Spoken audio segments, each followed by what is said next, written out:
Ever felt stuck during PT repeat sentence, even when the sentence was short?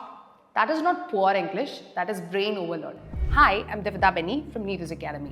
So we'll be discussing 3 smart fluency habits that will help your brain stay calm, think fast and speak smoothly so that you can finally get the speaking score that you deserve.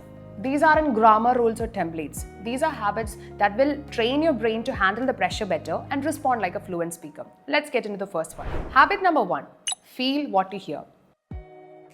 In repeat sentence, most people try to memorize every word and then panic when they miss one.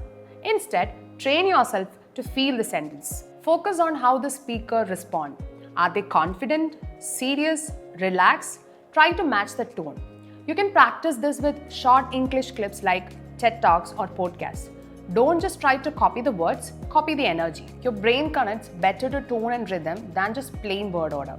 That emotional connection helps you recall and speak more fluently even if a word or two goes missing. Habit 2, echo like a shadow.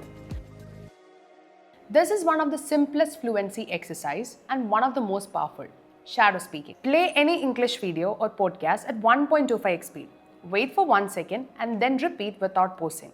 Don't worry about perfection, just follow like a shadow. This builds your ability to listen and speak at the same time. Exactly what PT tasks demand. Just 5 minutes a day can transform your fluency. Habit 3, balance accuracy with fluency.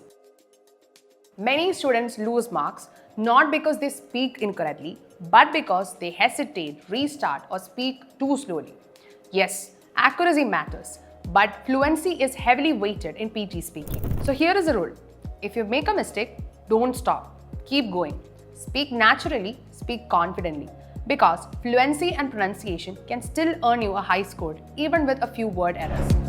PT doesn't just test your English, but test how well you perform under pressure.